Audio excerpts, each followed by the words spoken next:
진화론의 진실이라는 제목으로 하나님의 말씀 전하겠습니다.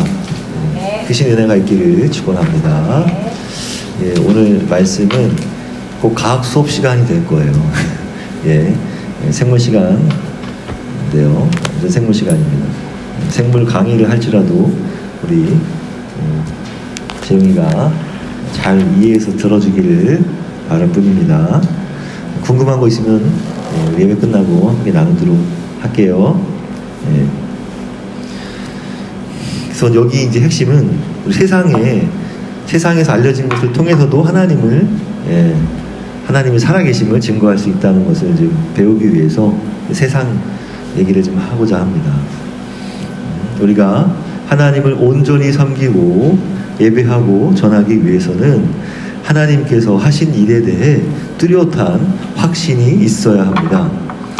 세상 권세에 눌려 하나님이 이 세상을 창조하셨고 하나님이 살아계신다는 것을 그저 마음속에 믿음으로만 치부해버리는 수준으로는 남은커녕 내 자신도 설득하지 못합니다.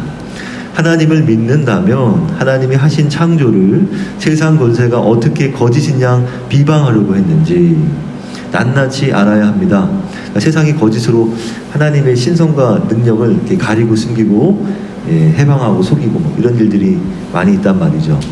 그래서 우리는 이것을 알아야 한다는 것입니다. 그래야 우리는 담대히 하나님을 전할 수 있습니다. 창조에 관한 두 번째 시간, 창조주 하나님에 관한 말씀을 함께 나누고자 합니다. 괜찮겠죠, 우리 지금? 재영이가 감동을 받아야 돼. 우리는 중고등학교에서 이 세상은 창조주가 지은 것이 아니라 우연한 자연 발생에 의해 생겨났다고 배웠습니다.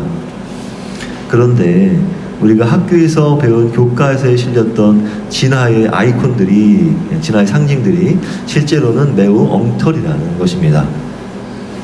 네 가지만 함께 나눠보겠습니다.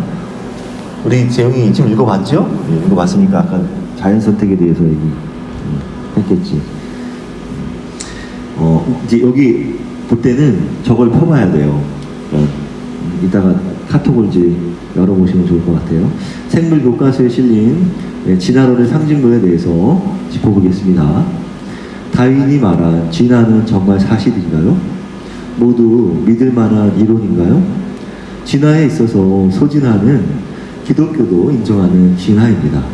그것은 종 내에서 일어나는 진화를 가리킵니다. 여기서 종이라고 하면 가장 생물 분류 단계에서 가장 낮은 단계를 가리키는 거예요. 종 내에서 일어나는 진화를 가리킨다. 그러나 대진화는 다윈주의자들이 주장하는 것입니다. 이거는 다윈주의자들이라 하면 무신론자들이에요. 다. 그래서 현재 진화론에 있어서 모두를 설득할 만한 분명한 대진화 이론은 없다는 것이에요. 이거는 확실하게 말할 수 있습니다. 생물학적 진화는 모종의 생물체가 자신의 복제하여, 여기서 복제란 뭐예요? 바로 생식을 통해서 나와서 불리는 것을 말하는 것이죠. 돌연변이와 적자 생존을 거쳐서 복잡한 형태로 자란 후에만 일어날 수 있는 일입니다. 그러나 그 문제보다 훨씬 더 심각한 것이 있습니다. 생명의 기원에 관한 것입니다. 그건 생물의 진화보다 더 근본적인 문제입니다. 그것을 밝히면 그 다음에 일어날 일에 대해서는 걱정할 문제가 아니죠. 그것은 바로 생명체의 모든 진화 과정의 첫 출발점인 생명체의 출현이 어떤 방식을 통해 이루어졌는가에 대해 사람들은 아직도 제대로 이해하지 못하고 있다는 것입니다. 첫 번째, 밀러의 실험을 짚어보겠습니다. 미국의 대학원생이던 스탠리 밀러는요, 지도교수 해럴드 윌이라는 사람과 함께 지구 초기 원시 대기 상태에 지구 초기의 원시, 이제 초창기니까 원시 대기 상태라고 본 거예요. 그때 자연적으로 유기체가 생겨났다고 밝혔습니다. 밀러는 홀데인과 오파린의 가설 이론을 토대로, 그러니까 앞서서 이런 가설을 만든 학자들이 있었어요. 원시대기의 단순한 무기물로부터 복잡한 유기물이 만들어질 수 있다, 이런 이론을 실험하였습니다. 그는 유기물 합성 실험 장치에 공기를 빼고 수증기와 암모니아와 수소와 메테인을 넣었습니다. 그래서 메테인은 우리가 말하는 메탄을 가리키는 거예요. 우리가 단체톡 한번 열어보세요. 단체톡 열어보면 거기 나옵니다. 제가 올려놓은 거.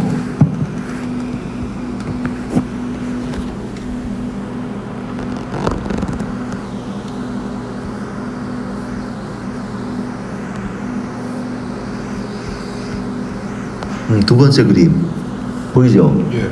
두 번째 그림 보면서 이해하면 되겠습니다. 그러니까 냉각수의 한쪽에는 물을 끓이고, 보이죠? 물을 끓이고 일주일 동안 고전압이 전기를 방전한 거예요. 그랬더니 유기물이 탄생했다는 겁니다.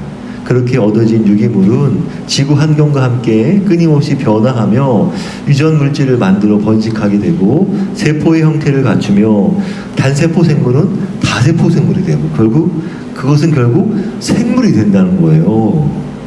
오늘 신기해라. 본질상 생명에 출현하는 것은 이렇게 물리적 조건만 맞으면 자연이 따라오는 생화학적 자연 발달인 것을 밀러가 입증했다는 거예요. 신기하다. 과연 그랬을까요? 아니 이런 일이 있다면 지금에도 이렇게 막 생물들이 막 번개 맞아가면서 막 생겨나야 될 텐데. 그러나 이 실험은요, 당시 원시 대기에 들어갈 환경 설정이 완전 틀렸다는 겁니다. 원시 지구의 대기가 이제 이 사람들은 메테인과 암모니아로 이루어졌다고 봤는데 실제는 그런 게 아니라 그 반대 증거가 더 많다는 거예요. 그러니까 이것도 나중에 학자들이 밝혀낸 것이죠. 원시 대기에는 수소가 거의 없었고 이산화탄소와 질소와 수증기로 구성되었다는 겁니다. 그러니까 지금 처음에 이 사람들이 시험에 이렇게 준비해 놓은 것들이 다르잖아요. 지금 다릅니다.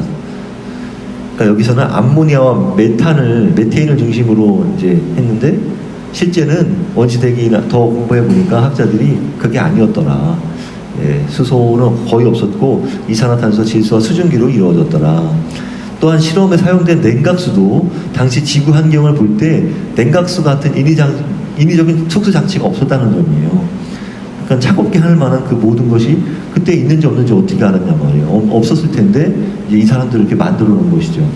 냉각 장치를 사용하지 않았더니 글쎄 아미노산의 생성은 일어나지 않았다는 겁니다. 1960년대부터 과학자들이 이 실험이 잘못되었다고 밝혔음에도 교과서에는 밀러의 실험이 여전히 최초의 생명체를 만들어낸 사례로 소개되고 있다는 것이에요. 우리 재용이 이거 봤어요? 혹시 생물 시간에? 전 생물 시간엔 자꾸 유튜브에서 봤습니다. 결축해서 좋았어요. 그래요. 1970년대 벨기에 생화학자 마르셀 폴로르키는 이 밀러의 원시 대기론은 폐기되었다고 선언했어요. 전혀 안 맞으니까. 독일 생화학자 클라우스 도즈와 미국 진화론자 시드니 폭스는 밀러가 잘못된 혼합가스를 사용했다고 확증했으며 여기서 이 클라우스 도즈는 DNA와 RNA를 합성하는 일은 현재 우리의 상상을 초월할 정도로 힘들다고 시인하였단 말이에요. 1980년 미 항공우주국 어디예요? 나사를 가리킵니다. 나사. 원시 지구에 이 메테인이나 암모니아나 수소가 조금도 없었음을 밝혀냈단 말이에요. 전혀 구성물질이 다른 거잖아요, 지금.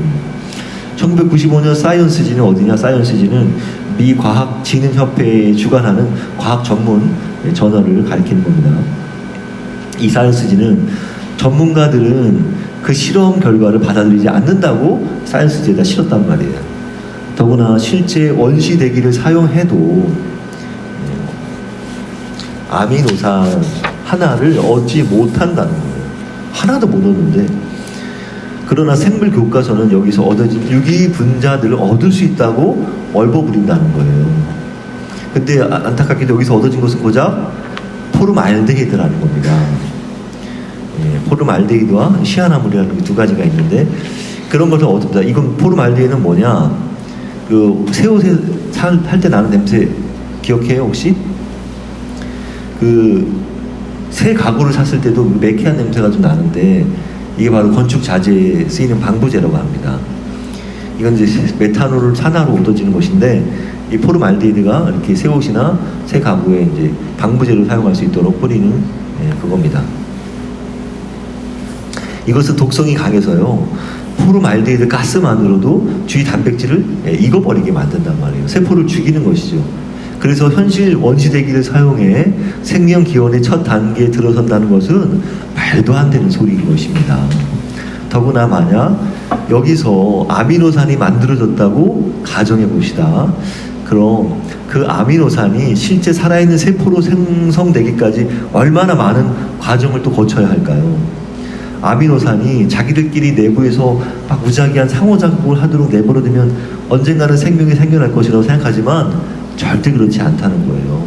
아미노산에는 아주 복잡한 과정을 거쳐서 올바른 종류의 아미노산이 정해진 개수에 맞게 제대로 연결되어야 하나의 단백질 분자가 만들어진다는 것입니다. 그것이 하나의 세포가 되려면 또 분자에서 세포로 올라가는 거예요.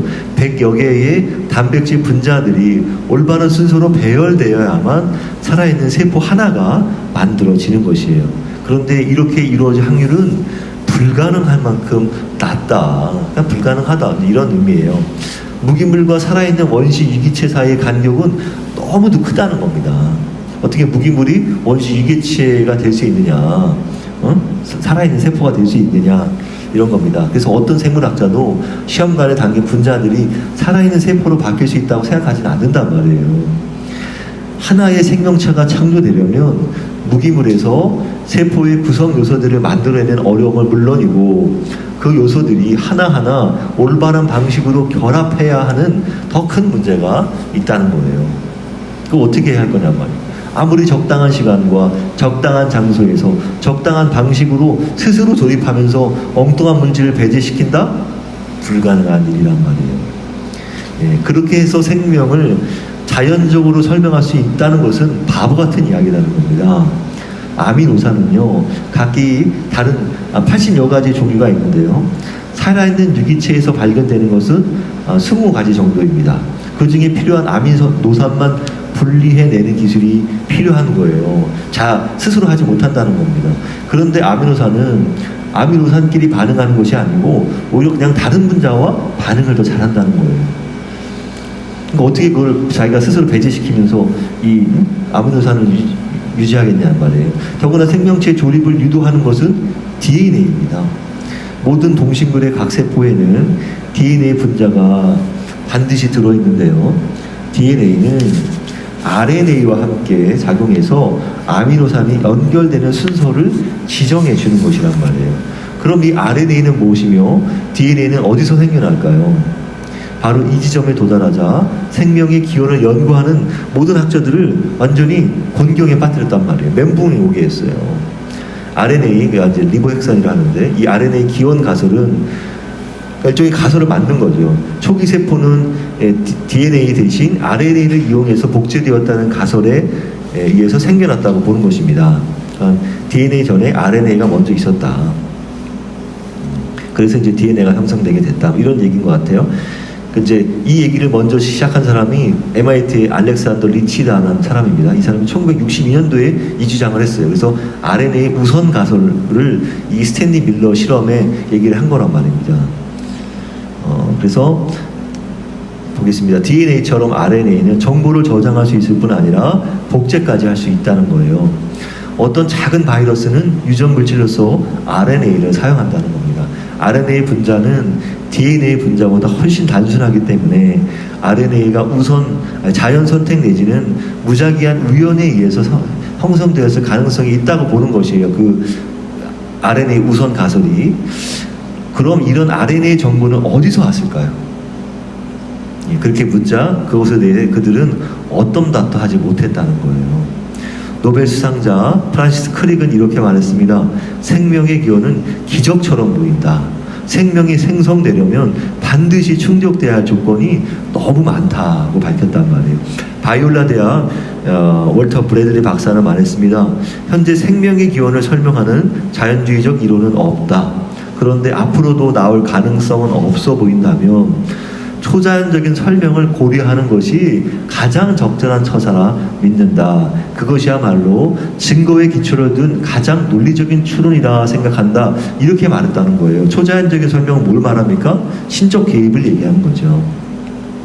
그래서 이 이론 때문에 많은 사람들이 생명이 저절로 생겨날 수 있다. 이렇게 믿음을 갖게 되었단 말이에요. 그렇게 갖게 되었었는데요. 오류로 판명나고 만 것입니다.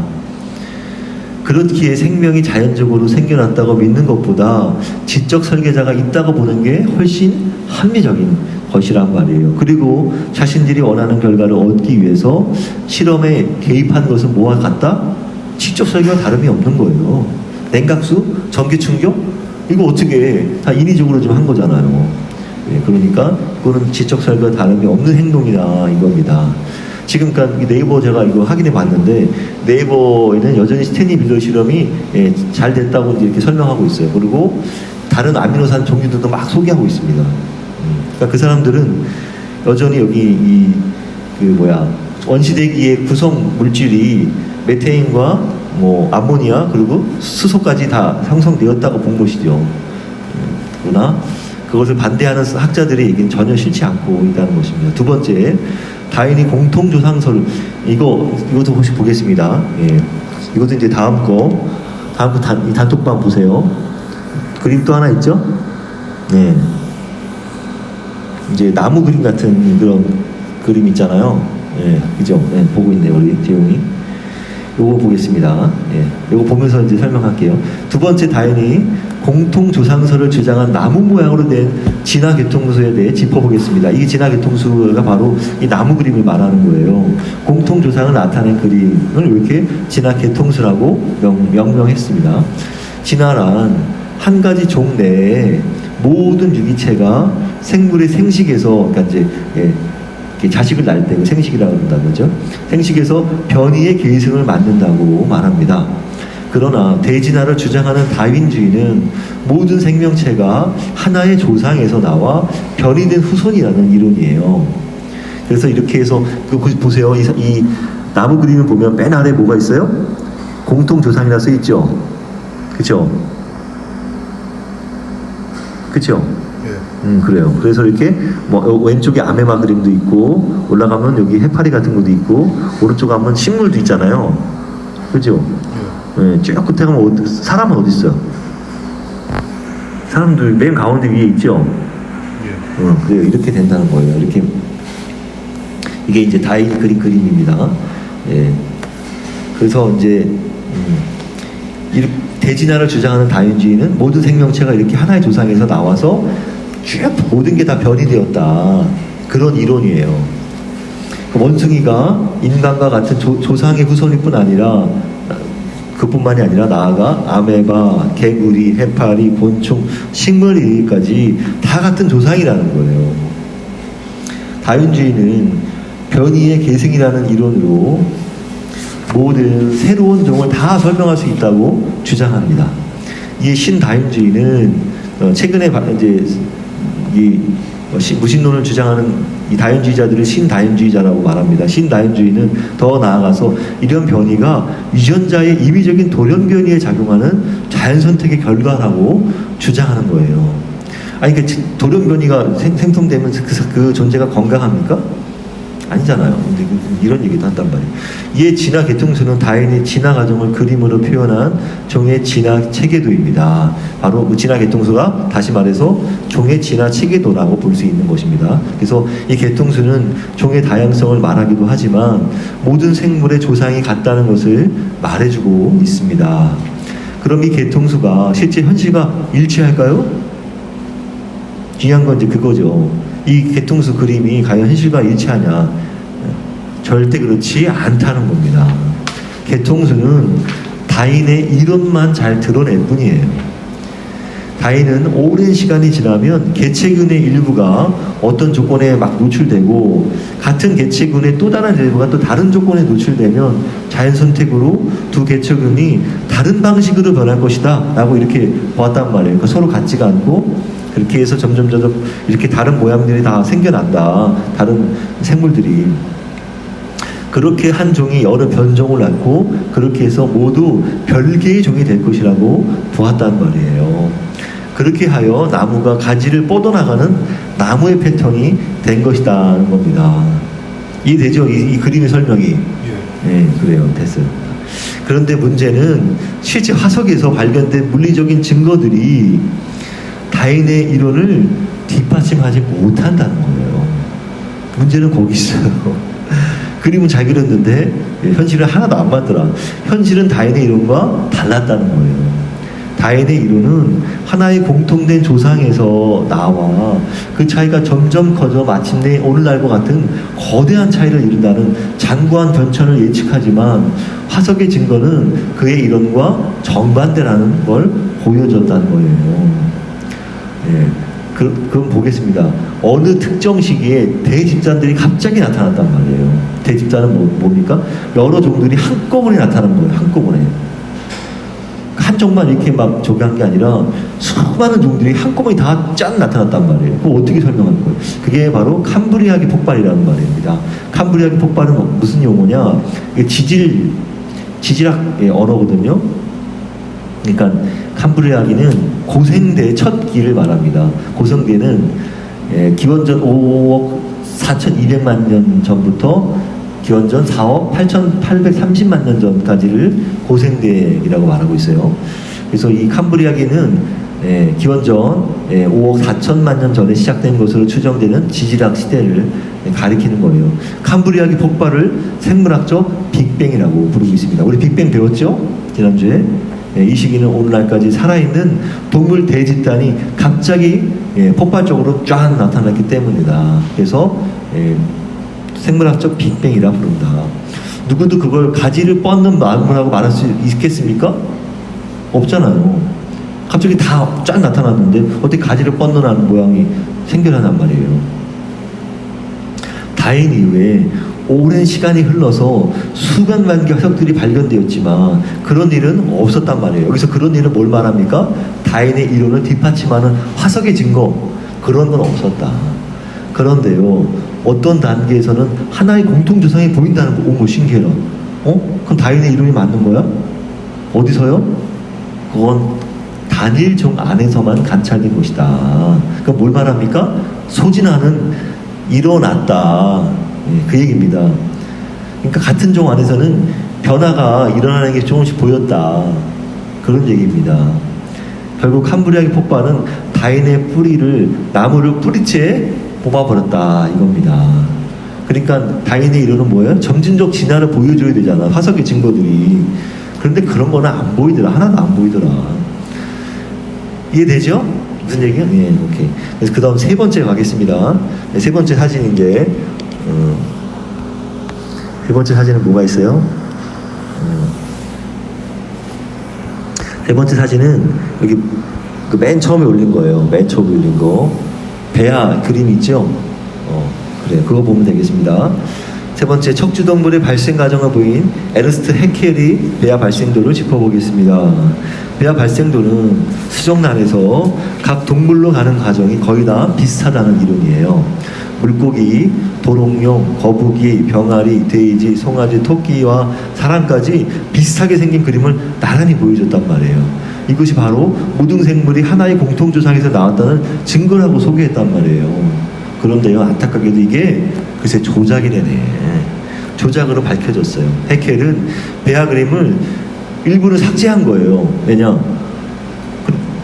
그러니까 삭제한 거는 뭐냐면 도롱뇽이 이렇게 배가 볼록 나왔거든요. 그걸 삭제해버렸어요. 예. 그리고 크기까지 속였어요. 사람 같으면 훨씬 더 크거든요. 사람은 똑같이 크기를 맞췄어요. 그래서 종들 간에 유사성이 있는 것처럼 보이게 했단 말이에요. 그는 양서류를 대표하는 것으로 개구리 대신, 양서류 하면 개구리잖아. 근데 이 사람은 도롱뇽을 사용했단 말이에요. 왜? 개구리는 모습이 전혀 다르기 때문이에요. 제가 개구리 거 보여줄게요. 개구리 거 제가 따로 제 거에 밤 11시가 넘어가지고 제 거에다가 했어요. 보세요. 이게 개구리. 보세요. 제 개구리. 개구리 배야, 이게. 그냥 동글동글해. 개구리 배야. 동글동글. 그럼 여기 앞에 그 그림 보겠습니다. 배아 발성 다시 보아요. 배아 발성들 다시 보면 어떻게 나옵니까? 맨 앞에 거에 그림이 동글동글한 건 없잖아요, 여기는. 그죠? 네, 동글동글한 게 없어요. 그러니까 전혀 다르니까 개구리를 뺐단 말이에요. 그래서 이런 문제가 있었다. 이건 그래서 실제 다 모든 게 같이 진행되는 것 마냥 이렇게 이제 오해하게 한 것이죠. 그래서 개구리는 모습이 전혀 다르기 때문입니다. 배아 발성도에서 빠진 두 종류의 포유류, 한 두 종류의 포유류가 빠졌는데 모양이 완전히 다르기 때문에 뺐단 말이에요. 실제 배아들과는 달랐다는 것이죠. 더구나 황당한 것은 해켈이 주장한 초기 단계 발생이라는 게 사실은 전혀 초기 단계가 아니라는 사실이에요. 이런 건 몰랐죠. 이게 초기 단계라고 그냥 그런가 보다 했는데 이게 초기 단계가 아니란 말이에요. 그건 발생이 다 중간 단계에 해당한단 말이에요. 왜냐하면 좀 더 초기 단계로 얘네들을 살펴보면 거슬러 올라가 보면 배아들은 훨씬 다른 모습을 다 하고 있기 때문이에요. 그러니 해켈은 의도적으로 그 전 단계를 몽땅 생략한 거란 말이에요. 예를 들어서 포유류의 세포 분열은 파충류나 조류들의 세포 분열과는 확연히 다르다는 것입니다. 중간 단계쯤 가야 조금 서로 비슷해지기 때문에 그 중간 단계를 이렇게 집어넣은 거란 말이에요. 1860년대 후반에 해켈의 동료들이 그를 사기꾼이라고 비난했단 말이에요. 그러니까 결국 해켈은 조작을 인정하고 말았습니다. 조작 인정에 대해서는 그 외국 번역 말고 이제 국내 책 번역으로는 그 시학 출판사에서 나온 과학의 사기꾼, 세계를 뒤흔든 과학 사기 사건과 그 주인공들의 변명이라고 하는 책을 보시면 나와 있습니다. 다음 네 번째, 원숭이로부터 사람이 되었다는 인류의 진화를 짚어보겠습니다. 그 다음 그림 있죠? 맨 마지막 그림. 그 그림 보면 되겠습니다.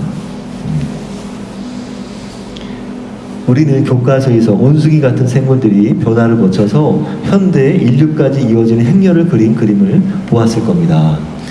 인간에서 충분히 거슬러 올라가면 우리는 인간과 침팬지의 공통조상을 만나게 된다는 거예요.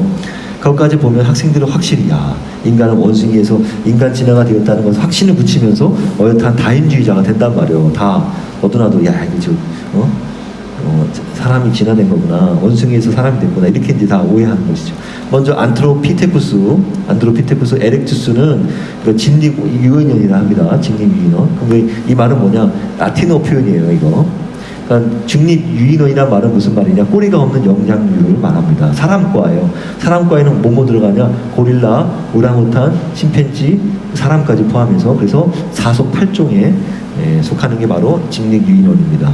그래서 이 안트로피테쿠스 에렉투스라 밝힌 자바인의 경우에 네덜란드 유진 드보아, 이 사람 외과 의사거든요. 이 사람이 1891년 인도네시아 섬에서 1년 간격으로 이걸 발굴했어요. 머리뼈 파편의 두개골 하나와 넓적 다리뼈에 해당하는 대퇴골, 치아, 어금니 등을 발굴한 것으로 알려졌는데요. 결국 대퇴골과 두개골은 서로 멀리 떨어진 곳에서 발견된 것이 밝혀졌어요. 한 15m 정도 떨어졌다는 거예요. 따라서 이 같은 사람일까요? 같은 존재겠어요? 아니잖아요. 주인이 서로 다른 거잖아요. 그리고 캠브리지 대학 해부학자 아서키스는 이걸 보고서 그 두개골은 인간의 것이 분명하다고 봤어요. 그래서 인간의 것은 바로 오늘날의 인도네시아인과 일치한다는 것이 드러났습니다. 그리고 진료학자 케닉스 발트는 두 어금니는 오랑우탄의 것이고, 그리고 여기서 앞니, 또 어금니 또 나오잖아요. 이거는 앞니 어금니를 말하는 겁니다. 앞니 어금니와 대퇴골은 사람의 것, 치아는 원숭이 것으로 판정하였으며 두개골 화석권이자 불과 발로하는 침팬지나 긴팔 원숭이라 판정하였단 말이에요. 인류학자 버효는 아나 후면이 협착된 것으로 보아서 원숭이 뼈이며 이 뼈들은 모두 한 생명체에 속한 것이라 주장할 만한 근거가 전혀 없다. 여러 동물뼈들을 조립했을 것으로 추측했다는 말이에요. 그래서 19명의 진화론자들로 구성된 진산도사라는 듀부아와 지장을 뒤엎었고요. 자바이는 인간 진화에 대한 어떠한 실마리도 제공하지 않는다고 결론을 내렸단 말이에요. 그리고 세렌카 교수가 이끄는 조사팀이 확인한 결과 드뷰아가 파내려갔던 지층은 인근 화산에서 흘러내리는 용암으로 형성된 것이라 자바인을 50만 년 전으로 추정한 방식에 결정적인 문제가 있음을 보여줬다는 것입니다. 여기서 이제 추가할 얘기는 뭐냐 하면 드뷰아가 소개한 이 뼈들을 다른 진산조사사들이 보러 왔잖아요. 내용을 확인하러 왔는데 그 사람들이 아무도 보여주질 않았어요. 불협조했어요. 다 안 보여줬어요. 그러니까 사람들이 어떻게 생각하겠어? 야, 이거 뻥인가 보다. 예. 그리고 오죽하면 드뷰아는 인종을 앞두고서요, 1년 앞두고서 자신이 발견한 이 두개골은 원숭이, 자바이는 긴판 원숭이라고, 긴판 원숭이 일종이라고 문서로 자백했단 말이에요. 스스로 자백했어요. 예. 그럼 뭐 말 다 했죠. 그리고 여기서 말한 화산에서 흘러내리는 용암으로 형성된 것이라서 추정이 50만 년 전을 추정한 방식에 결정적인 문제가 있으면 이거 이제 어제 우리 사모님께서 저한테 질문해 주셨는데 보니까 지질 연대 시기가 있습니다. 아까도 말씀드렸지만 시생대, 원생대, 고생대, 그리고 주생대, 신생대 이렇게 나눠져요. 예, 그러니까 그 중에서 고생대 안에는 캄브리아기, 오르드비스기, 실로아기, 데본기, 석탄기, 페름기 이렇게 또 나눠진단 말이에요. 근데 여기서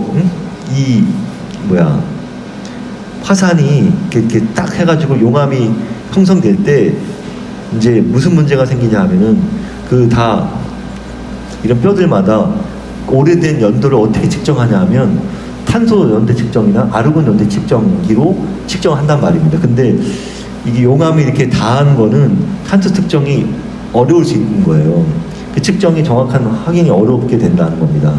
그래가지고 이게 결정적인 문제가 있는 것이 아니냐 이렇게 이제 본 것이죠. 탄소 측정 연대 측정에 대해서는 나중에 또 얘기를 나누도록 하겠습니다. 또한 우리가 들은 네안데르탈은 들어봤을 거 아니에요. 엑스레이 연구를 통해서 발견됐는데 이거는 바로 장수했던 성숙한 사람들이었다는 것이 밝혀졌습니다. 그러니까 중간 화석이 아니었다 이게요. 오스트랄로피테쿠스는 남아프리카 타옹에서 발견된 것인데 그것도 어린 원숭이 화석으로 드러났고요. 남아피테쿠스도 우랑우탄과 비슷하다고 밝혀졌고요. 레바나스카인이라 밝힌 치아도 야생 돼지의 것으로 밝혀졌습니다. 호모 에르투스로 분류된 북경원인은 원숭이로 인정되고 있습니다. 호모 하빌리스도 인간이 아닌 원숭이였습니다. 크레오마뇽인 들어봤죠? 크레오마뇽인. 저도 크레오마뇽인 많이 들어봤는데 이것도 현대인으로 밝혀졌습니다. 그걸 보겠습니다. 그리고 가장 악질적인 사기극은 변호사 찰스 도슨이 영국 필트다운 지역에서 발견했다는 필트다운인이에요. 그것은 그가 죽은 후에야 거짓으로 밝혀졌습니다. 그 화석이 인류 진화의 중간 단계를 보여주는 중요한 증거로 받아들여졌기 때문이에요. 1953년경 불소 함량에 의해, 불소는 바로 우리 이 닦을 때 들어간 치약 있잖아요. 치약에 들어간 불소, 그걸 말합니다. 지금 좀 플로리나 말하는데 지금 우리는 그냥 불소란 말 그대로 쓰고 있어요. 불소 함량에 의해서 뼈들의 상대 연령을 판단할 수 있는 새로운 방법이 개발되어서 측정해 본 결과 필트다운인의 뼈는 최근에 생성된 것임이 밝혀졌다는 것입니다. 게다가 오래된 것처럼 보이기 위해서 이 사람이 조작을 했어요. 중크론 3년으로 채밀히 그 뼈를 염색했단 말이에요. 그게 밝혀졌고요. 방사성 불소 실험에 의해서 두개골 파편은 턱뼈보다 수천 년은 오래되었음이 입증되었습니다. 그러니까 갖다 붙인 거죠. 그는 오랑우탄의 턱뼈에 오래된 사람들의 뼈들을 갖다 붙인 것입니다. 그러니까 오랑우탄의 턱뼈는 최근 거라는 거죠. 영국 정부는 엄청난 돈을 쏟아부어서 이제 대단한 게 나왔다 그래서 박물관 설립까지 기획했는데 세계적인 망신살은 피할 수가 없었습니다. 필트다운 지역에는 지금도 그 수치스러운 기념비가 세워져 있어요. 따라서 많은 해부학자들은 화석 인류라 칭하는 인류 진화를 부인하고 있습니다. 해부학자들이 그걸 인정하지 못하고 있어요. 이처럼 진정한 인간의 조상이라 할 만한 화석은 전무한 상태인 거예요. 학계에서 인류로 믿어졌던 모든 화석들이 부정되고 있어요. 발견자들 스스로가 주장을 포기하는 일도 발생하였습니다. 명백히 조작된 화석 인류도 상당수입니다. 그러나 발표가 되면 그 진위 여부는 상관없이 그냥 무조건 교과서에 실린단 말이에요. 그래서 그것에 대해서 누구 하나 책임지지 않고 있다는 겁니다. 얼마나 안타깝습니까? 그래서 따라서 실제 현대과학의 증거로는 대진화의 사례는 없다고 분명히 말할 수 있습니다. 대진화를 설명할 수 있는 중간 변이 실제 사례는 단 하나도 나오지 않기 때문이에요. 그러니까 중간 변이의 실제 사례라고 그 많은 이 화석들을 다 보니까 다 원숭이, 예, 아니면 사람 거를, 예, 이렇게 중간 거라고 이렇게, 예, 속인 것이죠, 다. 그런데도 신자연주의자들은 어떻게 해서든 신의 개입을 부정하고 자신들의 이론을 보완하기 위해서 새 가설을 만들었는데, 이름하여 현대종합설과 단속포용설, 두 가지가 있습니다. 현대종합설은 뭐냐? 다윈의 자연선택설 말고도 다양한 조건들이 맞아떨어질 때 진화가 일어난다는 복합이론이에요. 그러니까 뭐 굳이 이렇게 그 생식 말고도 여러 가지 이렇게 영향에 의해서 조건이 맞아떨어지면 진화가 막 일어난다, 그런 얘기예요. 그리고 단속 평형설은 다른 말로 바람직한 계물 이론이라고도 하는데요. 요거는 이제 바로 그 캄브리아기 때문에 이 사람들이 이제 그 다윈의 그 주장을 수정했어요. 그래서 만든 게 단속 평형설입니다. 단속 평형설은 수백만 년 변화는 없지만 갑자기 엄청난 적응이 일어나서 모두가 하나의 종이 수많은 종으로 진화해서 빈 공간을 채우며 평행을 깬다는 이론입니다. 이걸 누가 주장했냐 하면 미 고생물학자 엘드리지라는 사람이 먼저 주장했고, 이어서 하버드 스티븐 골드가, 예, 이것을 보완했는데요. 그러니까 이 사람 둘은 그러니까 다윈의 그 점진적인 진화론을 그냥 수정한 거예요. 그렇다 하더라도 그에 대한 증거가 되려 화석은 여전히 존재하지 않는다는 거예요. 그런 주장하면 뭐야? 그것을 증거할 만한 중간 화석이 없는데, 있어야지 이것이 맞는다고 얘기를 하지. 어쨌건 다 이렇게 거짓으로 밝혀졌는데 말이죠. 그에 대한 증거가 된 화석은 역시 여전히 존재하지 않는다는 겁니다. 그러나 이 이론은 다윈의 점진적 진화론을 부정한다는 거예요. 자기 모순이 발생하는 것이죠. 1980년 호바트 윌리엄 스미스 대학의 굴드 박사는 말했습니다. 모든 고생물 학자들은 대부분의 종들이 변하지 않는다는 사실을 알고 있다. 이것은 정말 짜증나고 엄청난 스트레스를 준다. 화석의 종들은 조금 커지거나 조금 달라지기도 하지만 어디까지나 여전히 같은 종이다. 이러한 사실은 진화의 공백이나 불완전을 말하는 게 아니라 종의 정지를 말한다. 이러한 명백한 종의 정지에도 불구하고 아무도 근거 자료를 사용하지 않는다. 종이 변하지 않으면 진화도 일어나지 않는다는 것임에도 학자들은 이런 사실에 대해 더 이상 언급하지 않는다 말이죠. 얼마나 무서워요? 이데올리보다 더 무서운 신념이야. 종교적 신념, 무신론 종교 신념이야. 예. 이거 어떻게 이거를, 예.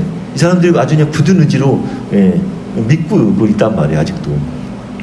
마지막으로, 예, 창조에 대한 증거로 알려진 DNA에 대해서, 예, 알아보겠습니다. 영국의 분자 생물학자였던 프란시스 크릭은 미국 생물학자 제임스 왓슨과 함께 1953년, 예, DNA의 이중 나선 구조를 발표해서 노벨 생리의학상을 받았습니다.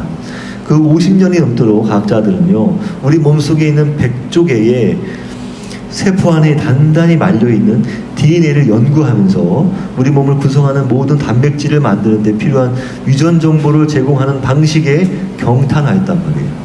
실제 인간의 23쌍 염색체 안에 들어있는 3만 개의 유전자들은 무려 25,000가지 종류의 여러 서로 다른 단백질을 만들어낼 수 있다는 것입니다. 이것이 알려지면서 생물학자 딘 케어니어는 우리는 지구상에서 가장 강력한 설계의 증거를 본다고, 예, 이렇게 말했습니다. 과학자들이 마침내 인간 게놈의 약 30억 개 염기서열 지도를 완성했다고 선언했을 때, 그때 인간 게놈 프로젝트 수장이었던 유전학자 프랜시스 콜린스는 이런 말을 했어요. DNA는 이전에는 오직 하나님께만 알려졌던 우리 자신의 사용 설명서였다. 이제 우리도 알게 되었다. 이 사용 설명서를, 이런 얘기를 한 겁니다. 이것이 발표되자 다연주의자들은 생명의 기원 문제를 쩔쩔매게 되었단 말이에요. 뭐라고 할 말이 없어. 케임브리지 분자생물학 박사 스티븐 마이어는 DNA 안에 있는 생명이 시작되는 데 필요한 정보의 기원은 지적 원인으로 가장 잘 설명할 수 있다. 그러니까 어떤 엄청난 지적 원인에서 왔다 이 얘기입니다. 그 초자연적인 신적 개입을 말하는 것이죠. 20세기 과학의 가장 비범한 발견은 단백질 조립에 대한 상세한 지시를 네문자 디지털 코드라는 정보로 저장한다는 것이에요. 여기서 보겠습니다. 염기는 무슨 말이냐? DNA 성분 구조로서 DNA 성분 구조라고 말합니다. 염기가. 근데 그게 뭐냐? A 아데닌, G 구아닌, C 시토닌, T 티민으로 나타내는 유전 텍스트 물질인데요. 그래서 네 가지라는 거예요. 이것들을 적절히 배치하면 다른 비연의 아미노산들을 만들라는 지시가 세포에게 전달된다는 거예요. 염기 문자 서열이 달라지면 그 A, G, C, T가 달라지면 다른 아미노산을 생산한단 말이에요. DNA는 단백질을 구성하는 아미노산의 서열들을 만들어내어서 단백질을 막 여러 가지로 창조한단 말이에요. 그럼 DNA 졸업 지시는 어디서 왔을까요? 바로 DNA 분자에 저장된 정보에서 나온단 말이에요. 그래서 DNA는 마치 도서관 같단 말이에요. 단백질 세포 하나를 만들기 위해서 평균 2000여 개의 염기가 필요하단 말이에요. 엄청난 거죠.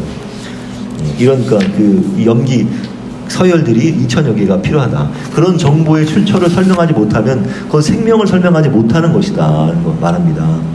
그렇게 세포 안에 있는 정보는 오직 지적 행위자의 창조 활동으로 설명하는 게 가장 타당할 수밖에 없다는 거예요. 게놈이란 DNA로 구성된 유전 정보로서 DNA 명령체계의 총체로 인간 게놈은 31억 개의 문자로 이루어져 있습니다. 31억 개 문자로 되어 있대요. 엄청나잖아요. DNA는 상상할 수 없을 정도로 암호화되어 있으며 우리 몸에 있는 모든 세포의 DNA를 한 줄로 연결하면 무려 160억 킬로미터가 넘는다고 합니다. 이 세포 하나에는 수만 가지 종류의 단백질이 들어있는데요. 그 단백질은 생명 유지에 필요한 임무가 다 정해져 있다는 거예요. DNA가 조합된 프로그램을 유전자라고 하는데요. 그 유전자는 생명이식이 필요한 DNA를 제조한단 말이에요. 이런 복잡함과 정교함을 이루는 생명체란 지극히 놀랍도록 완벽한 경이로움을 보여주는 것입니다. 그렇기에 생명의 기원을 순전히 화학적 성분들을 설명하라는 시도, 스탠리 밀러의 실험, 그런 것은 더 이상 가망이 없단 말이에요. 자연주의는 물질과 에너지의 그 지성의 정보주의 없이 생물학적 기능을 어떻게 얻을 수 있는가에 근본적인 답을 할 수가 없다는 것이에요. 이런 DNA 문제를 어떻게 해결할 거예요? 프랑스 생화학자 파스텔리는 말했어요. 모든 생명은 이미 존재했던 생명에서만 존재한다는 거예요. 그렇잖아요. 엄마가 자녀를 낳듯이 생명은 생명을 낳을 수 있는 거예요. 또한 마찬가지예요. 모든 세포도 이미 존재했던 세포가 세포를 만든단 말이에요. 생겨나게 한단 말이에요. 따라서 중간 형태의 생물은 존재한 적이 없다 이 얘기예요. 중간 형태는 존재한 적이 없다. 모든 게 다 그렇다는 거예요. 중간 형태에서 이렇게 점점점 발전해서 점진적으로 진화되었다? 이런 거 없다. 모든 세포의 증식 원리만 봐도 알 수 있는 것이죠. 오직 완성된 생물에서만 생물은 존재할 수밖에 없는 게 자연의 메커니즘이다. 메커니즘 무슨 말입니까? 그 동작 원리, 동작 구조를 메커니즘이라 말합니다. 따라서 결론입니다. 후딱 왔어요. 벌써. 이 우주와 자연은 그냥 우연히 만들어진 게 아니란 말이에요. 생명의 기원은 한마디로 놀라운 기적이란 말이에요. 하나님의 초자연적 터치란 말이에요. 온 세상은 슈퍼지성인 설계자가 지었다는 것이 드디어 밝혀졌다. 여전히 밝혀졌다. 우리는 다 모른 채 하고 있었다. 그는 누구다? 하나님이시다. 하나님은 싫어하는 인간들이 그렇게 하나님의 능력과 신령을 크게 부정하고 있단 말이에요. 사악하게 일부러. 하나님이 인정하기 싫다 보니까 자꾸 엉뚱한 생각들을 자꾸 하고 있단 말이에요. 과학이 발달하면 할수록 하나님의 위대하심만 드러나는 것입니다. 그런 하나님을 우리가 어찌 전하지 않을 수 있고 예배하지 않을 수 있겠습니까? 우리를 지으신 하나님은 언제나 감사히 찬양하는 우리 예하나님 교회 되시길 빕니다. 이사야 45장 18절 배저 요한께서 말씀하시되 하늘을 창조하시니 그는 하나님이시니 그가 땅을 지으시고 그것을 만드셨으며 그것을 견고하게 하시되 혼돈하게 창조하지 아니하시고 사람이 거주하게 그것을 지으셨으니 나는 여호와라 나 외에는 다른 이가 없느니라. 아멘.